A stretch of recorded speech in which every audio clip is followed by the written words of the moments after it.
Morning, guys. Today, Maya Angelou provides us another powerful thought that we should try to implement today, and that is always do your best. It sounds so simple, but it's so hard to apply. But if we can remember it and learn from Maya Angelou, we can have so much success, happiness in our life. And she talks about an example where, and somebody was interviewing her on when she wrote her book, Phenomenal Woman, and they asked her, do you write with a purpose um, to inspire people? And she simply said, no, I just write to do my best with the hopes that that will inspire people. So, whatever you're doing today, look at your day, even the simplest thing, do it to the best of your ability because you have no idea the positive consequences that can come from it. So, just do your best wherever you are today. Think of what you have to do. Have a great morning, everyone.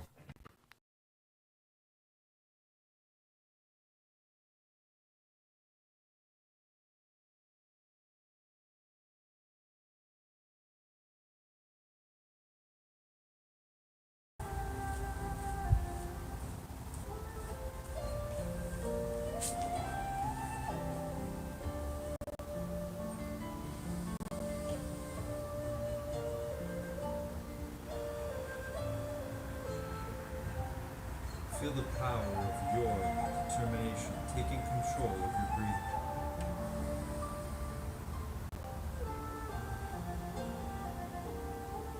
Feel the power of your presence, your gift right now in this moment.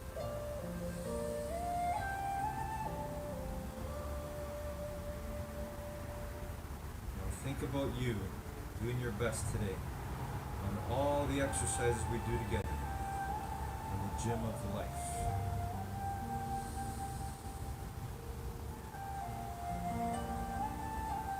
See, we are so powerful, we get to think, create, imagine in our minds, and make real in the world.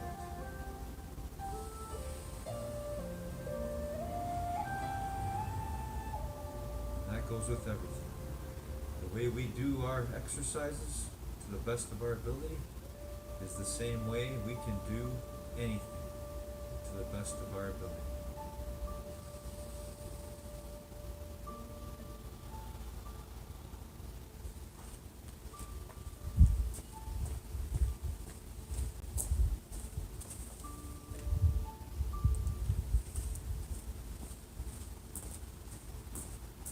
All right, good morning, determination. How's everyone today?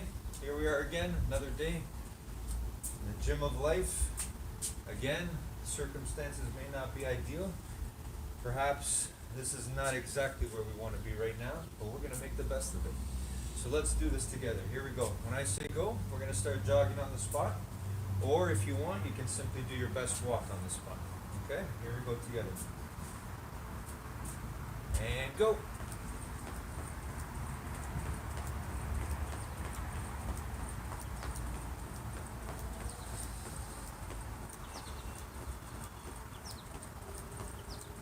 Always doing our best with whatever we got, whatever we've been given.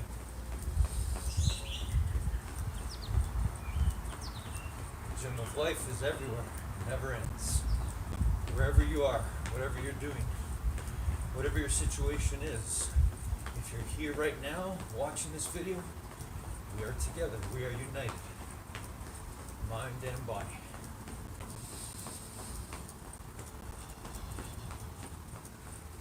Alright, let's feel that body warming up, our blood starting to flow. Keep going, almost there.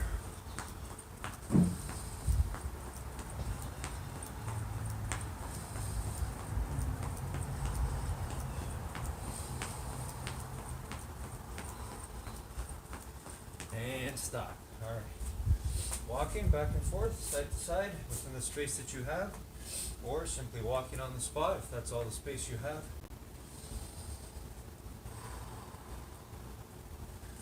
Again, feel the power of you regaining control of your breathing.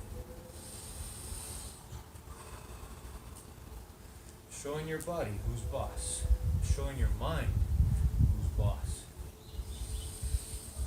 The way we take control of that breathing, same way we can take control of our lives. One breath at a time, one thought at a time. All right, everyone, let's do some shoulder rolls. Here we go. Shoulder rolls, 10 forward.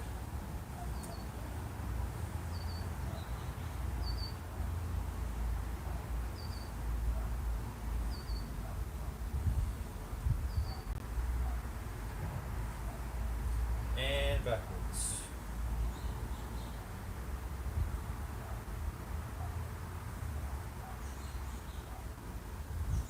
Once again, feel the pure joy of you, your presence, your being right here, right now. Feel the gratitude that you can show for being able to move your body. All right, arm circles forward, arm circles forward, 10 forward.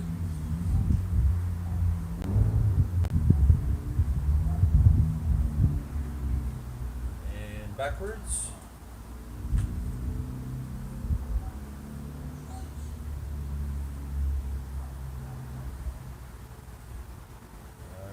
Okay, hands on our hips, bend our knees, and let's side stretch. 5 on each side. Keep those knees bent. Alright, and let's twist our bodies. 5 on each side again. Feet flat on the floor. Just twisting our hips. Alright, let's do 5 push-ups. We're going. That's 5 push-ups. Here we go. If you got to keep your knees down on the ground, you can do that. Okay, 5 sit-ups.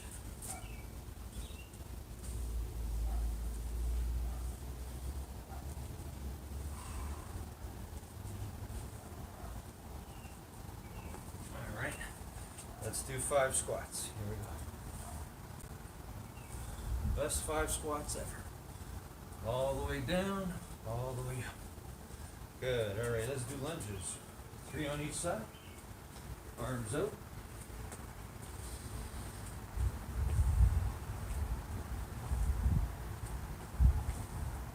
Okay. Let's do 10-second plank. Belly's knees off the ground.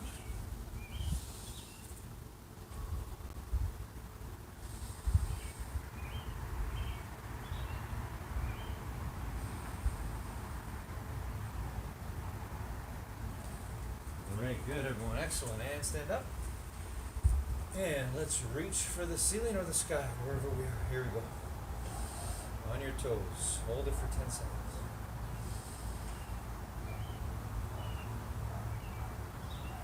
Feel the power of you reaching. Doing your best, no matter what. All right. And let's reach for our toes. Straight knees. Again, it's okay if you don't touch your toes, just reach safely without hurting yourself. You should just feel a pull. You shouldn't feel pain.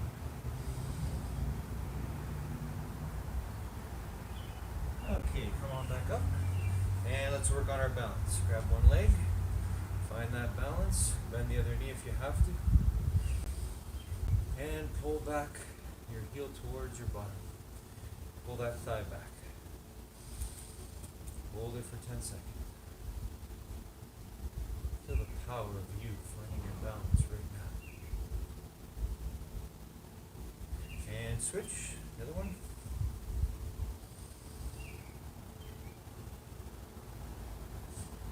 Feel the power of all of us together in this moment, united, doing our best together on these stretches and exercises. Alright, and switch. This time hug your knee, the other side. Hard to find that balance. Think about what you're doing. Hold it there for 10 seconds.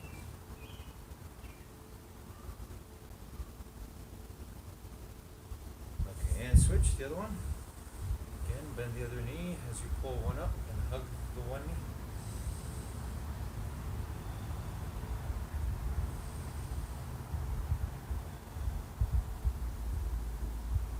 Okay, good. All right, and let's sit down. Let's do our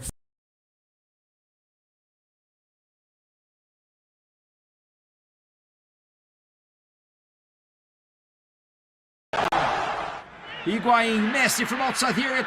Agüero leaves the ball to Di Maria in the middle for Messi. Messi has the shot for the third. He kicks it and he scores. Against Argentina has been impressive, but he's in here. And a chance for the opener. The stutter step and Messi.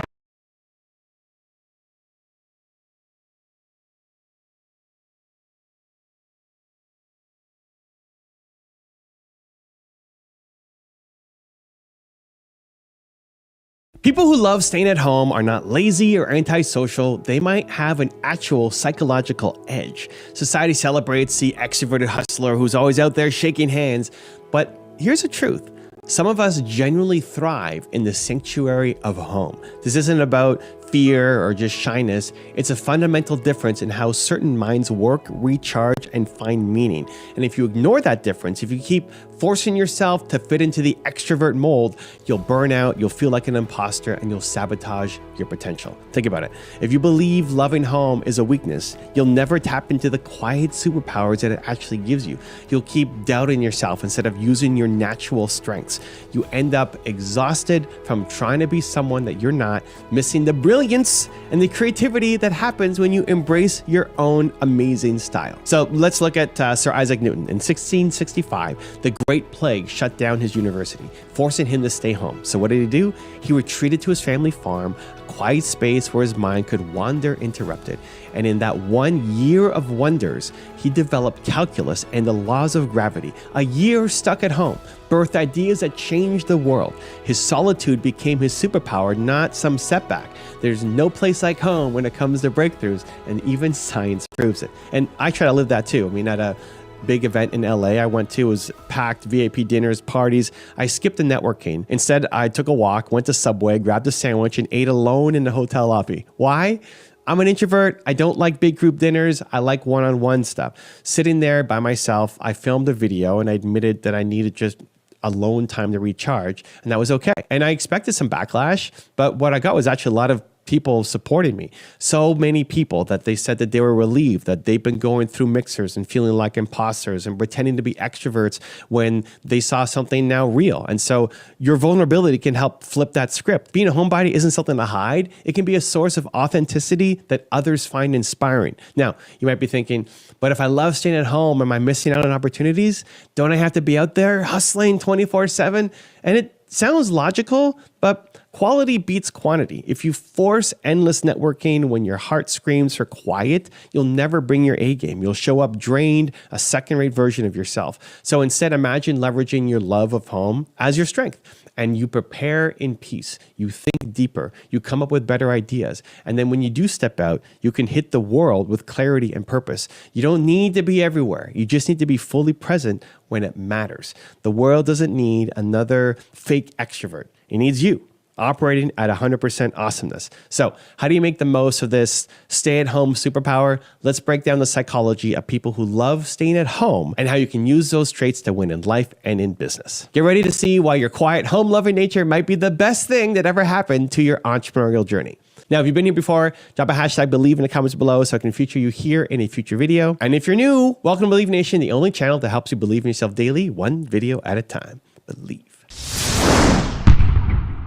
The hidden strength of your inner world. Staying at home isn't dull for you. It's deeply engaging. Home lovers often have vibrant inner worlds with minds that are active and creative and perfectly happy without constant external input. While others need the buzz of a crowd or the next social event to feel alive, you generate your own mental stimulation through reading and dreaming and watching YouTube videos and creating and learning.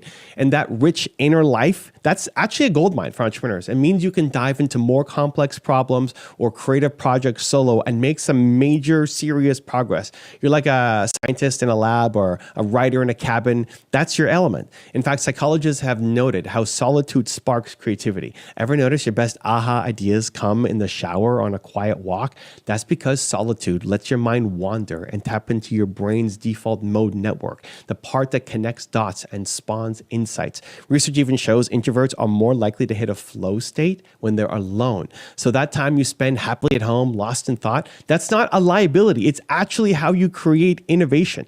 And guess what? Some of the greatest breakthroughs happened in quiet isolation. We already talked about Newton using a year at home, and he revolutionized science. Closer to now our time, Bill Gates famously schedules think weeks where he secludes himself in a cabin with a stack of books to come up with new ideas for Microsoft. The world's winners often retreat to advance. So your love of staying home gives you access to that focus and depth. Use it. Brainstorm business ideas on a quiet evening. Teach yourself a new skill online while others are out there partying. In those focused hours, you can create your prototype, the strategy, the art that others only daydream about. Your home, it's not a prison, it's your playground. It's where you can be creative for your mind. Mastering emotions and energy at home. So here's another hidden advantage. People who love staying at home tend to have strong emotional self-regulation. You don't need constant distraction or validation from other people to feel okay. You're comfortable with silence and stillness. It's awesome. Where others might get antsy and grab their phone or run for the next thrill, right? This ability to sit with yourself means you can process emotions. You can handle setbacks head on. As an entrepreneur, resilience is massive. Business is an emotional up and down roller coaster. One day you're on top of the world, you made a huge sale. Next day you're facing massive rejection. If you've trained yourself to handle emotions in the quiet of your house, your room, you won't crumble and fall apart when things get tough. While others chase quick distractions to avoid feeling stress, you face it, you adapt, you grow. It's like a form of mental toughness and maturity forged in those hard, alone moments. And hand in hand is how you manage your energy. So homebodies are highly selective with where they invest their social energy. You know it's a finite resource, so you protect it. That's not avoidance, it's a strategy. Rather than scattering your time across 10 shallow meetings, you'd rather have one or two deep, meaningful conversations. Rather than signing up for every Zoom hangout, you choose the interactions that matter. This means when you do engage, you show up fully. Think about it. Having fewer but richer relationships in business can lead to more powerful mentorship, partnerships, and loyalty. It's the classic quality over quantity. By staying home sometimes, you're actually filtering out the noise and focusing your energy where it actually counts. So I try to do this. I literally schedule time to recharge. After hosting a 5-day mastermind in my city of Toronto for YouTube creators trying to get to the next level, 5 days of people hanging around all day, I just shut down. Everybody went home, and then I'm not doing anything today. It's just recovery day. I'll see you tomorrow, right? I might share that message on social media. It's strategic self-care after so much high energy, which just gives me permission to reset.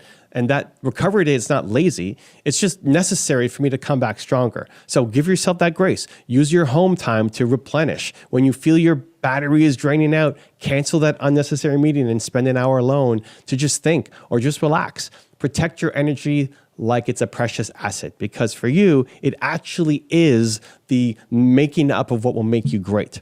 Also, if you want to take real action after this video, I made a free worksheet just for you, covers the top lessons from today, gives you space to write your biggest takeaways. It helps you build a simple action plan.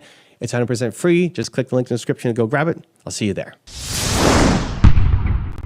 Home as your sanctuary, your freedom and safety. So let's talk about why home feels so powerful for you. Home is your psychological safe zone. It offers predictability in a very unpredictable world. Your lighting, your couch, your favorite mug on your desk, right? You're in control. There's no surprise social situations to navigate in your living room. No loud coworker barging in when you're in a zone. For those of us who process the world intensely, that control is actually essential. The outside world can be exhausting, the noise, the chatter, the pressure to perform. But at home, you can breathe. You can hear yourself think. It's freedom from all the roles that you're expected to play outside. You don't have to put on a show or wear a mask. At home, there's no need to perform or meet anyone else's standards. You can just be you. And that authenticity that you can cultivate in private becomes a secret weapon. Why? Because if you know who you are and you're comfortable in your own skin, when no one's watching, you can become unshakable when people are watching. You're not acting out of a need to please other people. You're acting out of who you are, your true self. This is the foundation of confidence. And so one of the reasons why people say like, oh, you don't wear a mask on camera, it's easier and more sustainable to be authentic. So it's really hard. I would burn out quickly trying to be somebody else. Be yourself. It's a lot easier to keep going. Home is where you cultivate that authentic self. It's your launching pad. Think of it like Superman's fortress of solitude. You go there, you reflect, you train, you strengthen your mind so you can fly out into the world, right? You're ready to handle anything. And there's a huge creative freedom in this too. At home, you have permission to experiment and fail safely. You can film practice videos and delete them. You can sketch out your product ideas that never actually get released. You can brainstorm crazy strategies on your whiteboard, all without the world's judgment of you. And the freedom feeds innovation. It's like a sandbox where you can play and do whatever you want with it. Many great entrepreneurs started in a garage or dorm room for exactly this reason. They needed a safe space to tinker. Your home is your sandbox. So value that. It's awesome. It's giving you the freedom to pursue mastery without fear that someone's watching you or waiting for you to mess up. Use that freedom to its fullest. Train your skills, refine your ideas, build your confidence. When it comes time to go public, you'll be miles ahead of the person who spent all their time just trying to look good in public, but never put in the quiet work.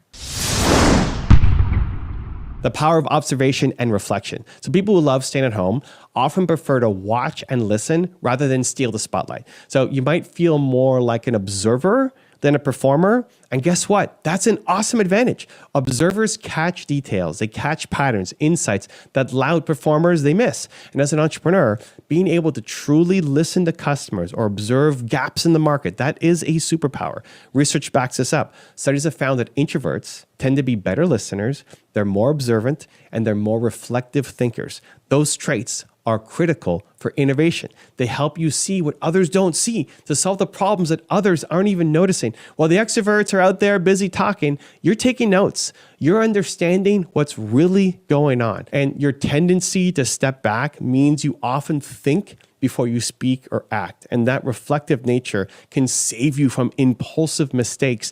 It allows you to create thoughtful strategies. So for example, instead of rushing into a trendy business idea, you might spend an evening quietly analyzing if it actually fits your mission. That kind of reflection is really valuable. Listening more than you talk also builds stronger relationships. People love to be heard. So in a meeting, you might not be the loudest voice, but when you do speak, it's clear you paid attention, and that can wow your clients or investors far more than just talking.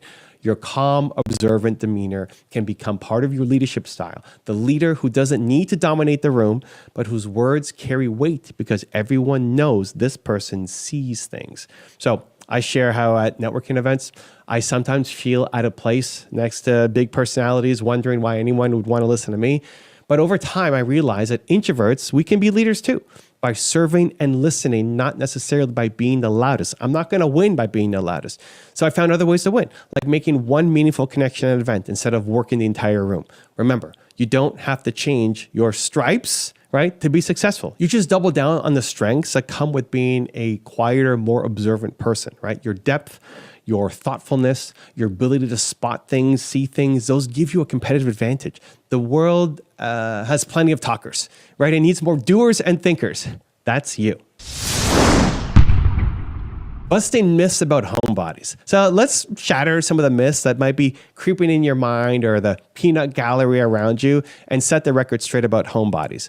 Myth number 1, you're antisocial. No, you're selective. Preferring home doesn't mean you dislike people or can't socialize. You simply invest your social energy where it matters most. You value deep connections over dozens of surface level interactions. That's a strength, not a flaw. Myth number 2, you must be lonely.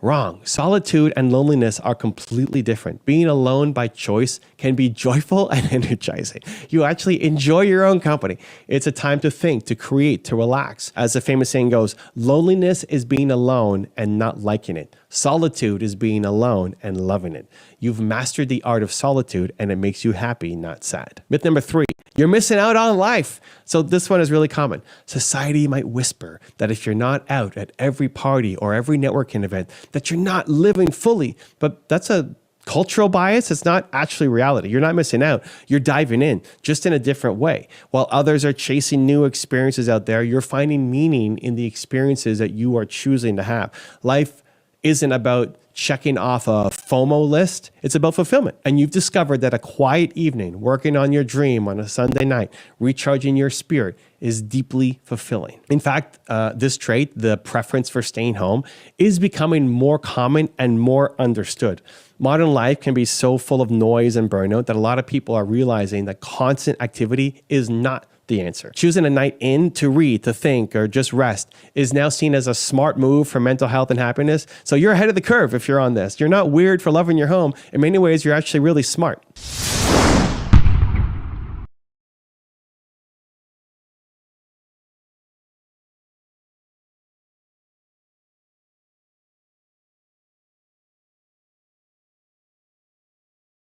Good afternoon, guys. How you doing so far today?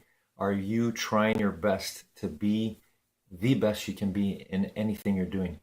Look at your day. It's not over. Go back at it again. Think about something that you consider perhaps a loss or something that you know you could have did better at.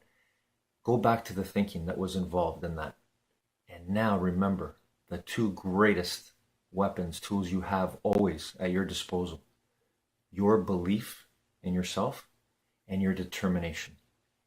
Your spirit of never giving up, getting back at it again if you have that opportunity again today, or thinking about the future when that opportunity may come back to you, and think about how you will respond differently this time. That is the spirit of always doing your best, even if you've experienced a loss or a failure. Never forget, you can learn from it. Have a great afternoon, everyone.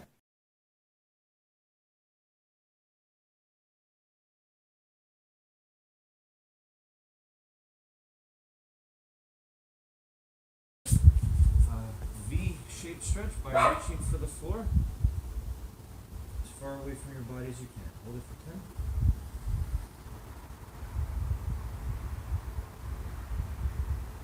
10. And reach for one side. Hold it there.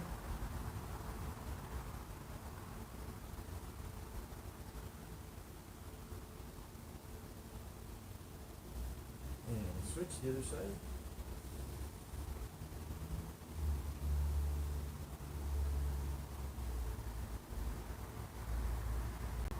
Okay, feet together and gently push your knees down to your elbows. Hold it there.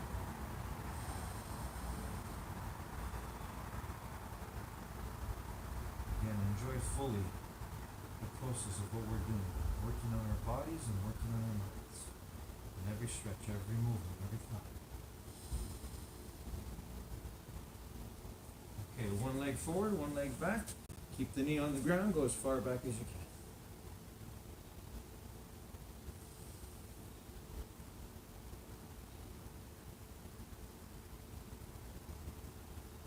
And switch, other side. As far back as you can, hold that knee down. Always reach. Going for a little bit more than you did last time. Alright, okay, and legs crossed. Actually, before we do that, let's roll onto our bellies. And let's push the floor and look up at the sky or ceiling. Hold it for 10. Here we go.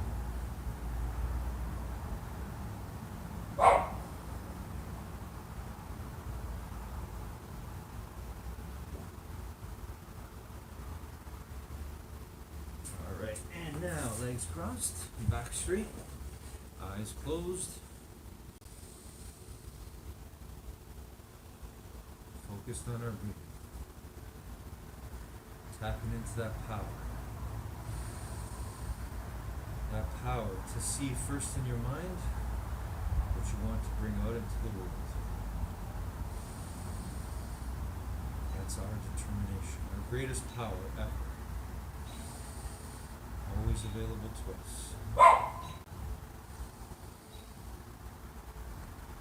So right now I'm going to see myself doing the best I can to hold the plank position for one song, and then the best I can to hold my side plank positions for the rest of the other song. 2 songs today for me.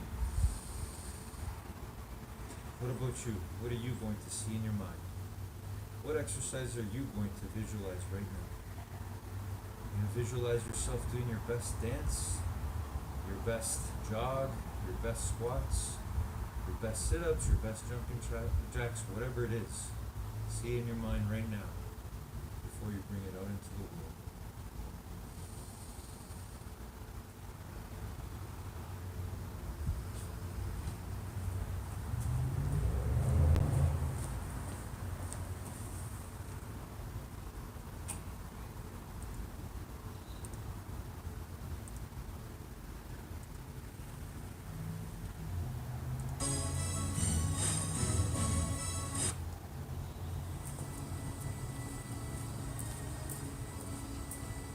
Okay, here I go, plank position, holding it as long as I can. Here we go.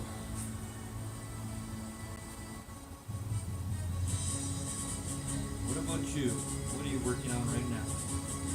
Whatever you're doing, do it to the best of your ability and feel the joy. Feel the power of you loving what you're doing right now.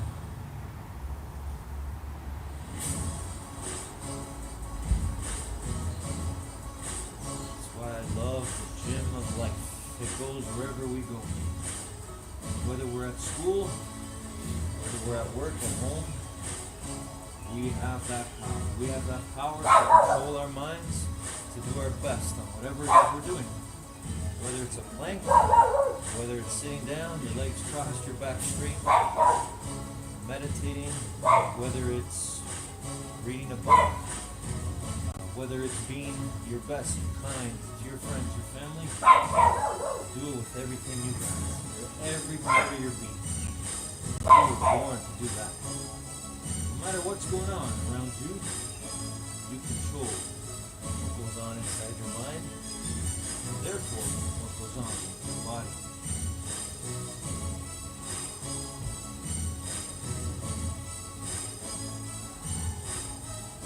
Always remember your breathing. Control your breathing.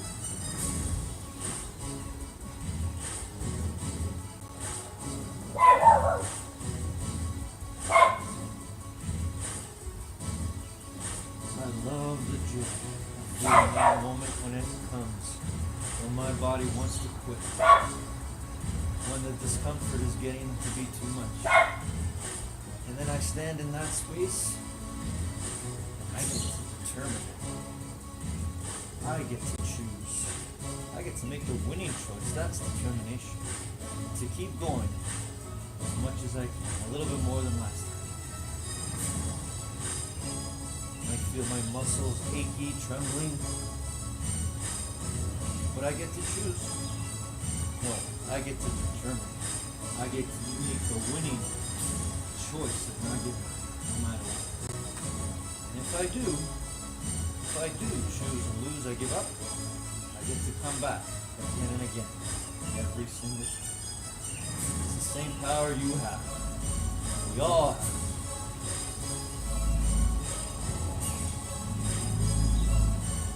No matter what. Alrighty. Proud of my effort there. Next song.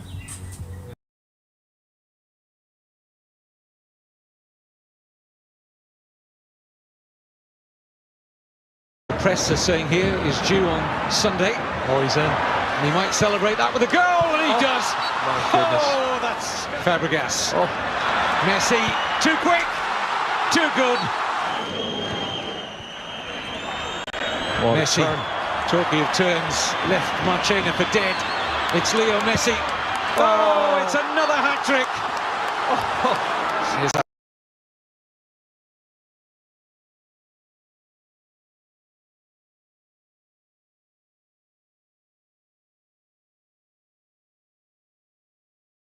Embrace your wiring and leverage it. So by now you should be seeing a theme that we're building here. That thing that you thought was holding you back is actually part of what can drive you forward. The key is to embrace your wiring and then leverage it with intention. So stop apologizing for staying in on Friday to work on you. You own it, you use it, you set up your life in a way that honors your need for home base while still pushes you towards your goals. So let's look at a few practical ways to make the most of this. First, schedule your solo time and treat it as sacred. So use that time proactively, whether it's learning a new skill or you're planning your business plan or you're just recharging so you can perform at your peak tomorrow. Block it off in your calendar if you have to. Successful introverts often design their routines around bursts of focused solitude. So for me, example, I structure my days of the week with certain days packed with calls or interviews, and other days I'm just working on projects quietly. I like to balance the output with the input, the external with the internal. You can do the same.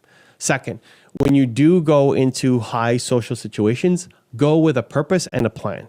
You might decide, I'm going to this conference, but my goal is to have meaningful conversations with 3 people, not to collect 50 random business cards. That way you don't feel pressure to be someone that you're not. You play to your strengths, your ability to listen, to observe, to connect one-on-one. And after that, you give yourself permission to head home and to recharge. It's about rhythm.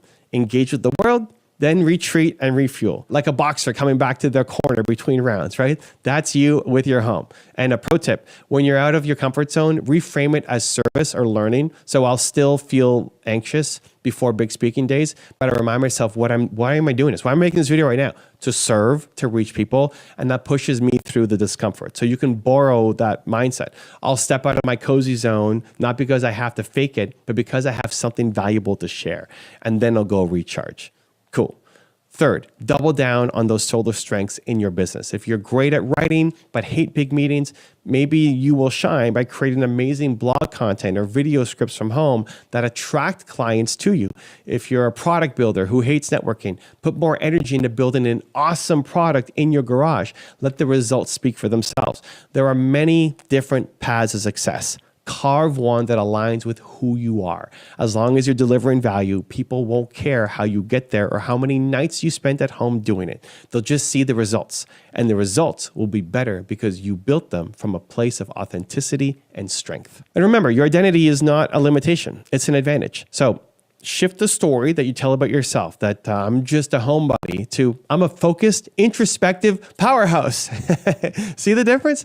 This is the belief transfer that I want from you, to go from doubting that part of yourself to moving with confidence and ultimately embracing it as part of your entrepreneurial identity. I like to say your purpose comes from your pain. The struggles that you felt as a quiet, stay-at-home type can become the drive to create something special. Maybe you'll build an app that helps introverts network on their own terms, or you're going to write a book that validates those who also feel the same way. Who knows? The point is, don't wish away who you are. Leverage who you are. Some extra motivation. So, as a little bonus, if you love staying at home, you're not broken. You're just wired differently, and that difference is a strength. You have developed the ability to generate your own motivation, to regulate your own emotions, and to create a life that's true to you.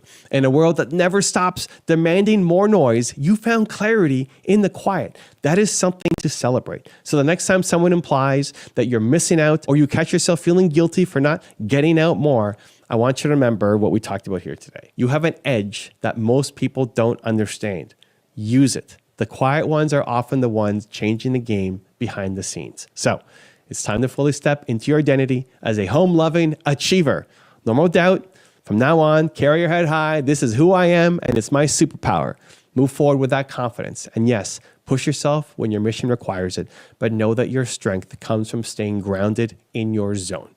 You've got a quiet fire inside, and it's motivation for something great. And congratulations, you're one video closer to who you're meant to be. Believe. Now let's learn how you can overcome your self-doubt. Self-doubt is selfish. It whispers that you can't do it, and it tricks you into making it all about you. So think about it. When it's your turn to speak up, to pitch, to lead, and you freeze, who are you thinking of? You're focused on yourself, your fear, your image, your chance of messing up. Meanwhile, the people that you are meant to serve or inspire are left waiting. That's the cost of listening to your self-doubt. If you keep letting it paralyze you, opportunities will slip by, and someone with less talent but more courage will seize the moment instead of you. Your dreams will die while you stand on the sidelines, and that's a harsh truth, and I know you don't want that. Look at one of the richest, most successful entrepreneurs ever, Warren Buffett. Today, Buffett speaks to arenas filled with 40,000 people, but it nearly never happened. Why? He was terrified of public speaking. In his early 20s, just the thought of getting up in front of a group made him physically ill, literally. I was so terrified that I just couldn't do it. I would throw up. I arranged my life so I never had to get up in front of anybody, Buffett said. That is the man known as the Oracle of Omaha, a genius investor, and he was ready to orchestrate his entire career to avoid speaking to even a small crowd. But then he realized If he didn't conquer that fear, his business ambitions would go nowhere. So what did he do? He forced himself to face it. He enrolled in a Dale Carnegie public speaking course after chickening out once before. This time, he literally handed the instructor $100 in cash and said, "Take it before I change my mind." He knew he had to burn the boats, remove any escape route. In that course, Buffett learned something crucial: get out of your own head. He realized if he could chat with someone one-on-one for 5 minutes before, there was no reason he couldn't talk to 5 or 50 people except his own mindset. And through practice and some psychological tricks, he reworked how he saw those nerves. When his palms got sweaty and heart was pounding, he trained himself to say, "I'm excited," instead of "I'm scared," turning anxiety into anticipation. And it worked. He calls that public speaking certificate the most important degree I have, more vital than his college degrees. Why? Because it set him free. It gave him belief. The man who once ran from every spotlight can now confidently hold court with tens of thousands. His fear was real, but he beat it. And because he did, the world got to benefit from his ideas. Now, you might say, okay, sure, Buffett did it. But Evan, do you know how crippling it feels when it's my turn? Listen, I do. People see me now on big stages and 4 million subscribers on YouTube and think that I was always confident. Nope. Let me take you back to one of the scariest moments of my life. I was invited to speak at an event in Whistler. And on the morning of, I found out the lineup. I'm going right after David Goggins and right before Peyton Manning.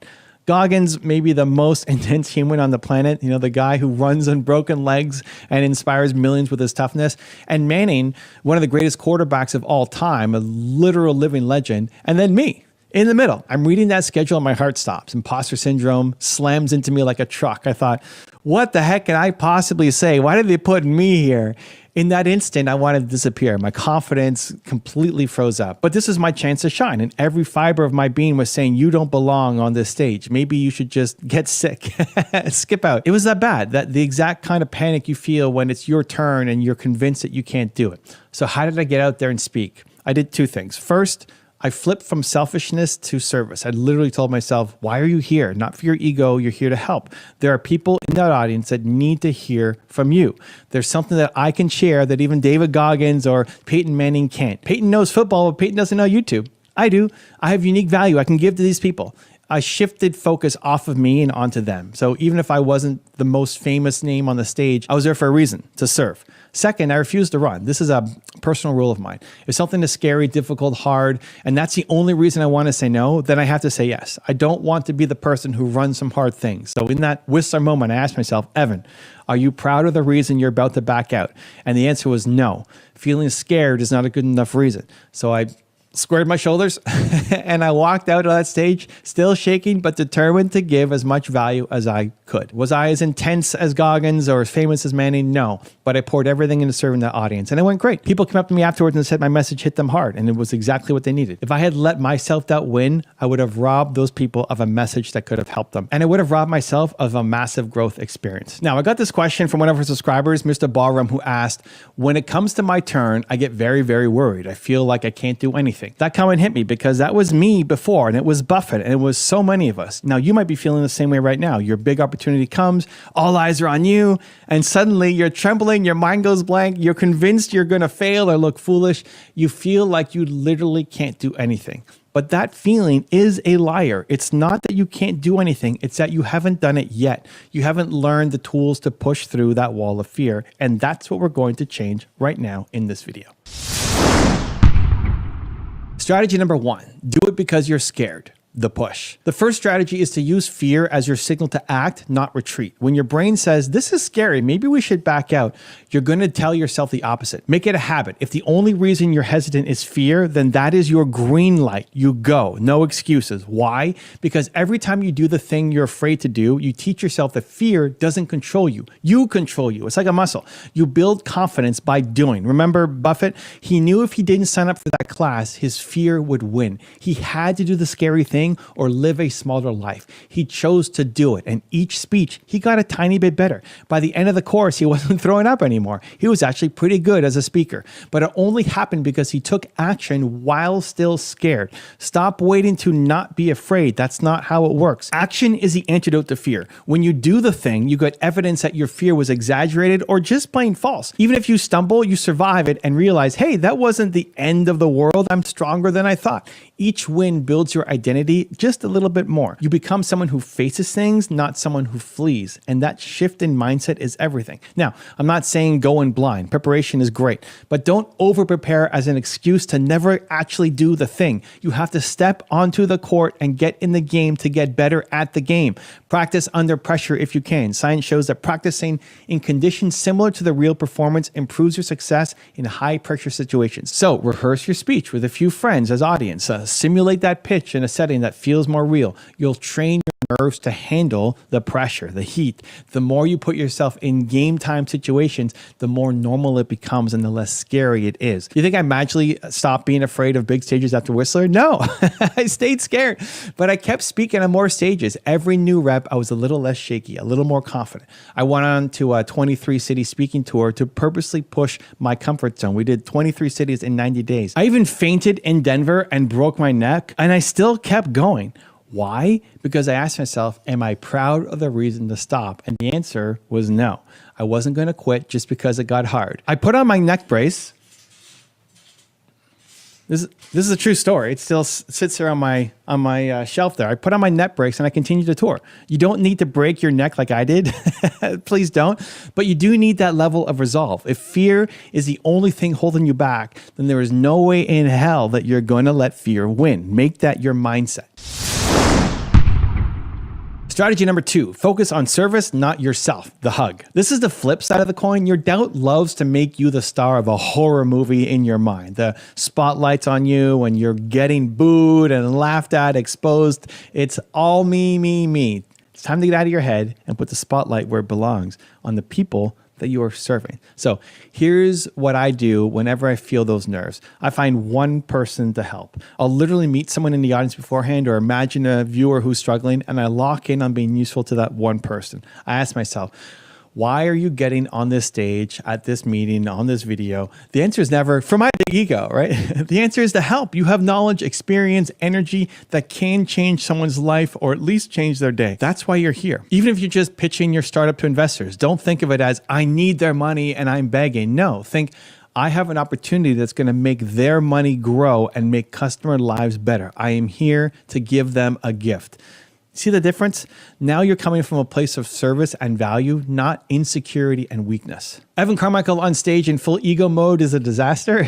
Evan Carmichael on stage in service mode can do anything. And it's the same for you. Service mode kills self-doubt because your mind shifts from what do they think of me to how can I make them better? When I was freaking out about following Goggins and Manning, I calmed down by saying someone in this crowd needs my message. I might be the only person to hear it from in a way that makes it stick for them. Suddenly it's not about me anymore. It's about them. And I can't wait to help. Even if my voice cracks or I forget a line, if I connect with that one person who needs it, I've done my job. I literally tell myself, even if I suck, hopefully I can get through to a couple people today. My intention is to serve and to help. And that mindset shift is everything. At least it is for me. Try it. The next time you feel that wave of worry, consciously flip it. Focus on one face in the room, one person you know, or even your past self who needed someone to step up for them. Speak to that one person. Make it about delivering a message or an outcome that helps them, not about protecting your pride. Gratitude here can help too. Be grateful for the chance to touch someone's life rather than fearful of what they'll think. When you operate from service, authenticity comes out naturally. Your passion shows. And guess what? People respond to it. They don't care if you're not the most polished presenter, if they feel your heart and they receive value. Ironically, focusing on others also makes you perform better because you're not overanalyzing yourself in the moment. You become a conduit for a message instead of the victim of your own self-doubt. So hug the audience, figuratively, or even literally if it's appropriate, with your attention. Love on them. Give, give, give. You'll find there isn't room in your head for fear when your heart is full of service. Strategy number 3, reframe the story you're telling yourself. Self-doubt ultimately lives in your head. It's a story. It's a voice-over narrative that says, I'm not ready. I'm not good enough. I'm going to fail. To overcome it, you have to change the internal narrative in real time. To do that, reframe what failure means in that moment. A huge part of self-doubt is fear of failure or embarrassment. Okay, so let's play that out. What if you do stumble on your words, or your demo crashes, or you get a tough question that you don't know how to answer? In your head, that's a catastrophe. But in reality, it's just feedback. It's a lesson. If you fail in front of people, guess what? You survived, right? You might even get a laugh from the crowd and humanize yourself for a minute. Or you learn exactly what to improve the next time.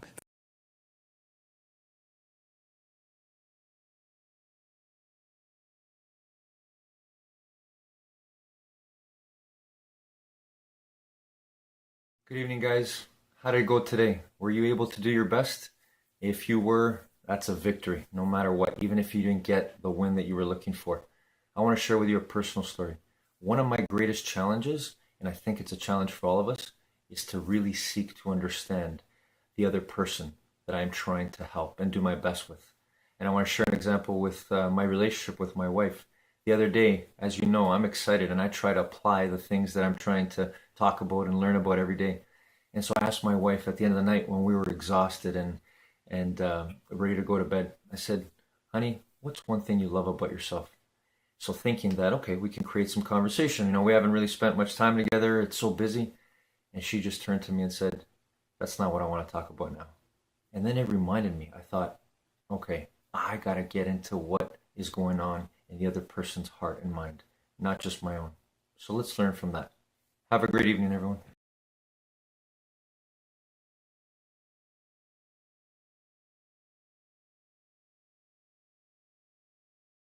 I'm going to hold the side plank position for one side and then side planks for the other side. Show you in a moment.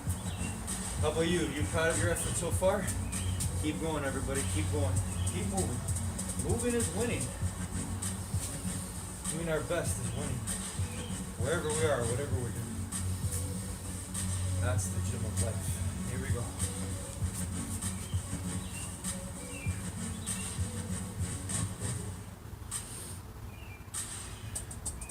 You can feel free to do what I'm doing, or again, if you want to decide to do something else, something that you want to improve on from last time, an exercise, whatever it is, keep doing it. Keep going.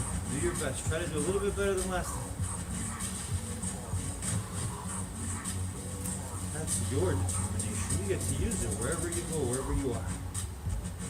You get to determine. You get to win. Make the winning, accurate, kind, peaceful, loving, positive choice. To keep going. To keep finding out how unlimited you really are.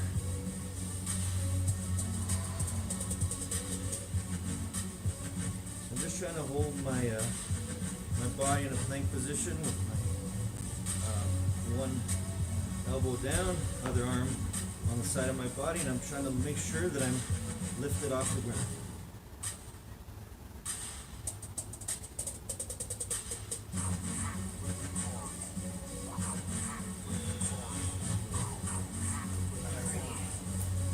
Do the other side too.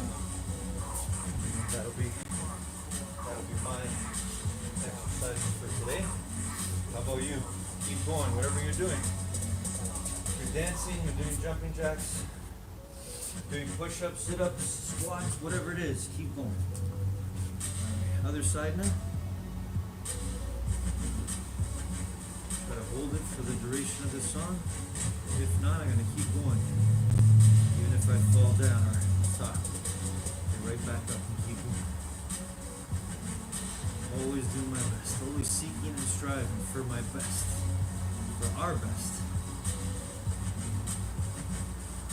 The more I do my best, the more I believe others around want to do their best. And that goes for you. That's how powerful we are. You doing your best right now, wherever you are, whatever exercise you're doing, that's the same process that other people can be inspired by.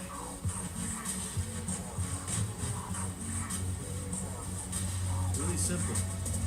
Just live. Be your best. Be your true being. Don't let negativity, don't let fear, don't let the pain, the discomfort stop you forever. Keep going.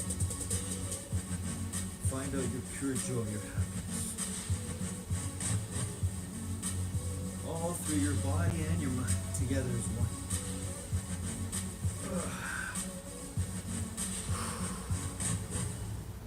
Song's not over. Gotta get back up. Gotta keep going. Let's do the other side.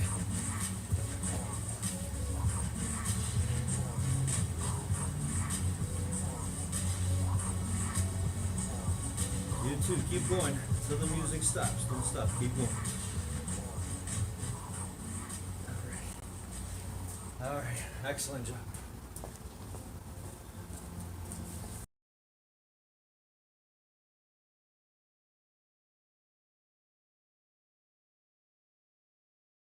Lovely run from Montoya, and it's Messi! Inevitable. In for a fifth, maybe it's Messi. Oh, yes. يعتقدون غير ذلك بأن خطة الدفاعية ميسي يسجل.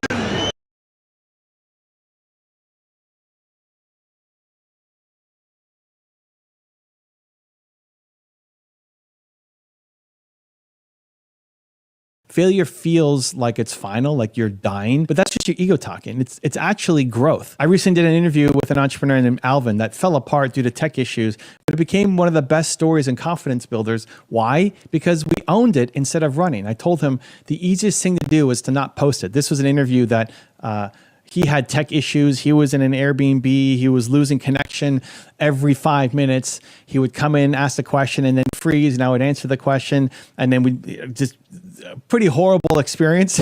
And I was laughing at it. Like, I really hope that he posts this video because it's such a great example of moving forward when there's a lot of problems where most people would quit. So the confidence building thing to do is to make the best of what you've got and you keep going. He posted it, glitches and all, and it ended up being inspiring because it was real. We turned that failure into a win. Do the same thing with your fear. Decide that even if the worst happens, you'll figure it out and keep moving. Decide now that no failure is going to stop you. When you take away that fear of failure, self-doubt has nothing left to hold over you. Here's another powerful identity reframe. Stop saying I'm not a confident person or I'm just bad at public speaking. Don't attach those labels to who you are. They're not set in stone. Instead, you can tell yourself, I'm learning to be a great speaker, or I'm becoming the kind of leader who steps up. Do you recognize the difference? You're not stuck as one thing. You're always in progress if you want to be. You're the kind of person who grows. Every single time you face fear and you do it anyway, you are literally redefining yourself in your own eyes. You go from someone who doubts to someone who does, from someone who worries to someone who works it out. It doesn't happen overnight, but each decision is a vote for the new identity that you want in yourself. And you can borrow belief during that transition. Maybe right now you don't fully believe that you can be the bold, confident version of you. Cool. Borrow my belief in it until you get there. Borrow a famous entrepreneur's belief in it until you get there. I know you can do this. How? I've seen so many entrepreneurs, so many shy, nervous, everyday people transform by just following these principles. They weren't born ready. They built themselves up step by step. If they can, if I can, if a 21-year-old Buffett could, then why not you?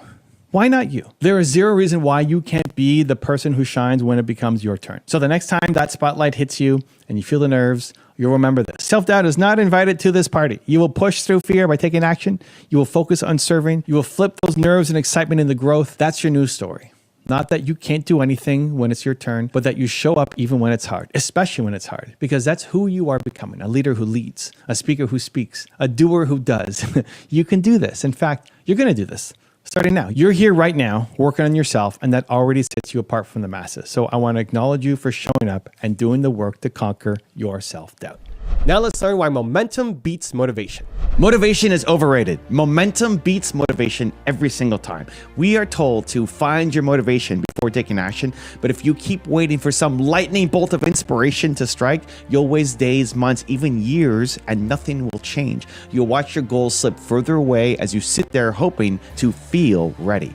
Remember the famous fable of the tortoise and the hare? The speedy hare bursts out full of energy and confidence while the tortoise plods along slowly and steadily. The hare's initial motivation fades. He gets lazy, takes a nap, loses momentum. Meanwhile, the tortoise just keeps moving forward without stopping.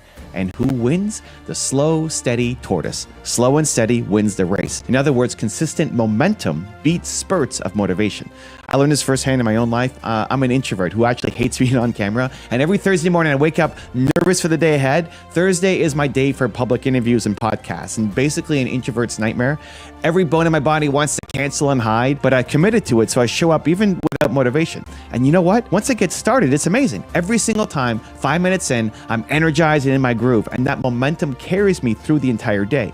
Even when my motivation was zero at the start, momentum makes it happen. Now you might be thinking, yeah, but what if I have no motivation to even start? How do I build momentum then? Great question. Action comes before motivation, not the other way around. Science has proven it. We often assume we need to feel inspired to act, but psychology research shows it's actually by taking action, even a tiny step, that you generate motivation. It's like pushing a car. The hardest part is getting it rolling. Once it's moving, it's easy to keep it moving. Think about a time You force yourself to start a task or hit the gym when you really didn't want to. After a few minutes, you probably found your rhythm and suddenly felt fired up to finish. You weren't motivated at the start, but once you started, you became motivated to finish. That's momentum in action. So if you're waiting for momentum first, switch it. Just start moving and the motivation will show up after you're in motion. Momentum beats motivation every time because momentum creates motivation, not the other way around. Now, let's get into how you can harness momentum to achieve your goals and why it will always outshine motivation. Let's go. All right, let's dive into why momentum beats motivation and how you can make momentum work for you. Motivation is fickle, momentum is reliable. Motivation is just a feeling, and feelings are unpredictable. Some days you might wake up pumped up, and other days you can't even open your inbox without groaning. If you only work on your goals when you feel like it, you'll spend a lot of time stuck waiting. It's like standing on a train platform hoping the train shows up without ever checking the schedule. By contrast, momentum doesn't care how you feel. Momentum isn't about mood or inspiration. It just needs you to take that first step. The moment you start moving, the motion itself becomes the motivator. Let's look at physics. An object at rest stays at rest, but an object in motion stays in motion. Once you get yourself in motion, it's so much easier to keep going. So for example, you tell yourself, you'll work for just 10 minutes, so clean one drawer or write one paragraph. Next thing you know, you've been at it for 30 to 40 minutes and made some serious progress. That's the quiet power of momentum. It often starts small and doesn't feel dramatic, but it grows quietly with each little action. So check off one task and suddenly you are on a roll. Momentum builds progress even when you're not in the zone at first. The key here is don't wait for the perfect mood or inspiration. If your productivity depends on being in the right mood, you'll lose a ton of time waiting around. Waiting for motivation is actually one of the most expensive delays in your success. Instead, just start moving. Do something, anything small, and momentum will kick in and carry you forward. When motivation does show up, great, ride that wave. But if it's not there, you keep going anyway with momentum. You'll find that momentum will create motivation as you go. Momentum builds confidence and identity through progress. So every tiny step forward that you make is a win that boosts your confidence and your belief. Research from Harvard Business School calls this the progress principle. Even small daily progress can significantly boost your motivation and performance. Why? Because those small wins trigger a positive spiral. You feel good about making progress, which makes you want to do even more. And those wins build trust in yourself. Each day that you show up and hit a tiny goal, you're reinforcing the identity of, I'm the kind of person who follows through. And over time, you stop being someone who wants to change and you become someone who is making that change happen. Your self-image shifts from, I hope I can do this, to I know I do this. And that is incredibly powerful. I've seen this in my own journey. When I started my YouTube channel, growth was painfully slow. Year one, I had only 25 subscribers. 5 years in, I was still a few thousand subscribers in. Most people would have looked at those numbers and said, this is failure. Why bother? In fact, most people quit way too soon. But I kept making videos because I wasn't focused on that immediate payoff. I loved the process and believed in the mission to try to help people. Most people quit too soon, and all I had going for me was I kept going. I put in the reps, video after video, and gradually momentum kicked in. My skills improved, the audience slowly built up. It took 10 years to hit 1 million subscribers, but then in the next 5 years, I grew to 4 million subscribers. Today, we're over 4 million strong. And that massive success only happened because of momentum, the result of years of consistent action, not because I had some huge burst of motivation or overnight viral hit. Quantity leads to quality over time. By showing up consistently, I got better and better, and more people found value in my content. Momentum built my confidence too. Every new video, even if it helped only 50 or 100 people, made me feel more like I'm a YouTuber on a mission and less like I'm an imposter. And each small win added up. So here's the lesson. Progress, even small, is super motivating. When you see yourself making even a tiny bit of progress each day, you feel proud and motivated to continue. If you write one page of your book today, you're a person who writes, and that builds your identity as a writer. Do it again tomorrow and the next day, and soon you believe in yourself as an author. But if you wait for big bursts of motivation, you stay stuck at page 0 and start doubting yourself. Momentum gives you proof of progress, which gives you confidence to push further. Momentum produces real results, while motivation alone just produces plans. At the end of the day, you get results from consistent action, not from thinking about action. You can be super motivated one random afternoon and write 10 pages or do an intense 4-hour workout, but one big push once in a while can't compete with small actions repeated every day. Why? Because consistency beats intensity. Momentum is like compounding interest on your goals. Those little efforts compound into huge payoffs over time. Motivation, on the other hand, is like that one-time spark. It's really bright for a moment, and then it fades. Look at any top performer. You look at your favorite athletes or musicians, entrepreneurs, artists, the most successful ones, they have routines. They practice their craft daily, often even when they don't feel like it, while everyone else works sporadically. And the result, the consistent ones improve faster and achieve more. When you show up and you deliver day after day, you outperform the people who work only when inspiration strikes. One of my favorite examples is Jerry Seinfeld. He became one of the greatest comedians, not by waiting for comedic inspiration, but by writing jokes every single day. Whether this is true or not, there's a legendary story about a famous technique he had where he'd have a big wall calendar and mark an X for every day that he wrote material. And soon after, he had a chain of X's, day after day after day of writing. His only rule was don't break the chain. It didn't matter if he was in a hilarious mood or not, or if the jokes were any good that day. He focused on not breaking that daily chain. That daily momentum created a massive volume of work and improvement in his skills. And over time, those daily jokes turned into hit routines and TV material. Momentum made Seinfeld prolific. And the same principle applies to you. If you want to get in shape, doing a modest workout every day will beat a huge workout that you do only when you feel pumped. If you want to write a book, writing 200 words every morning will beat a 5,000 word marathon that you do only when inspiration hits once in a blue moon. By being consistent, you'll actually finish the book. You'll get in shape. You'll grow your business or whatever your goal is right now. Plus, the steady momentum can carry you through the setbacks that are going to come. When you have a routine, a bad day doesn't derail you. You get up the next day and you get back on track. Also, mastery follows consistency. You get better through repetition. There's a great quote that says, "So often we assume that excellence requires a monumental effort and incredible doses of willpower and motivation, but really all we need is dedication to small, manageable tasks. Mastery follows consistency." In other words, you don't have to make some grand heroic push. You just have to keep showing up. Tiny improvements made consistently lead to massive improvements long term. That's where real results come from. Momentum kept me going through 350 terrible videos until I started making good ones. Momentum is what will keep you going through the early rough drafts, the awkward first business pitches, the initial slow days of progress until you actually hit your stride. And once you've got momentum on your side, nothing can stop you. Now, you might be thinking, all right, I get it. Momentum is key, but how do I build momentum if I have none? Let's get practical. Building momentum is not about those giant leaps. It's about taking tiny moves consistently. So here's a simple plan you can use to get momentum working in your favor. Start ridiculously small, but start today. Pick one tiny action you can do right now and every day going forward. Make it so easy you can't make an excuse not to do it.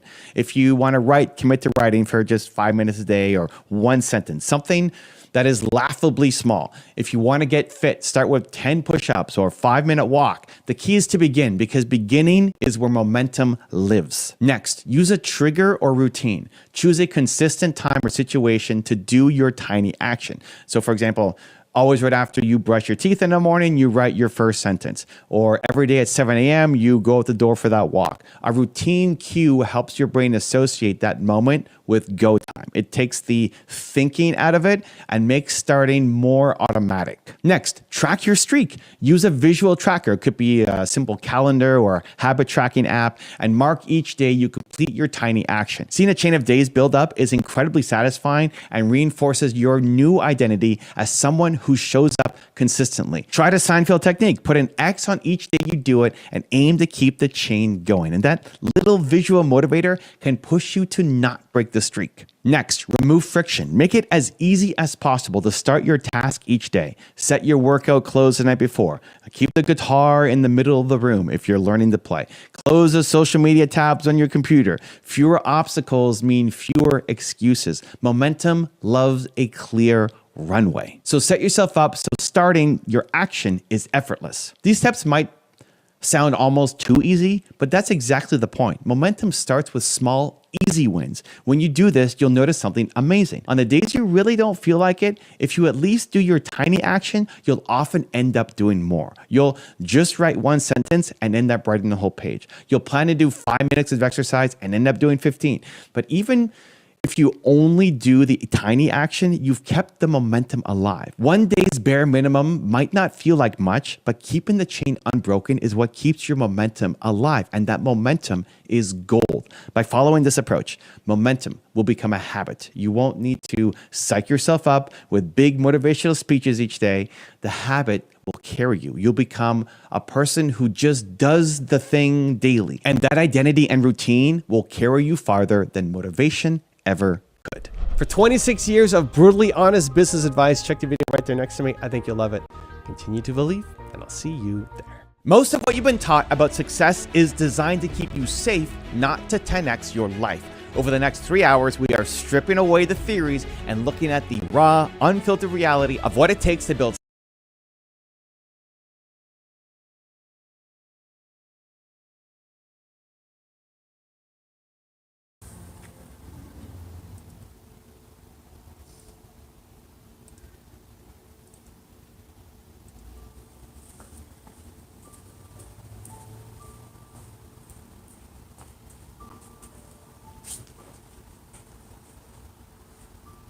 And let's bring it back. Let's connect our breathing to our body, to our mind, to our energy.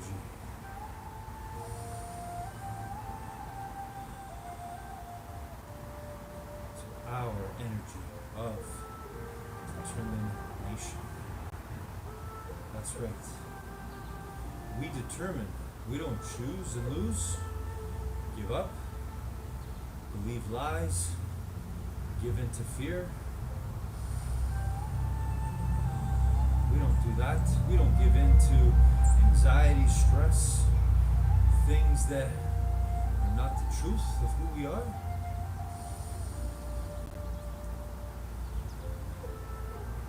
The way you did your best today, whatever exercises, stretches you chose to do,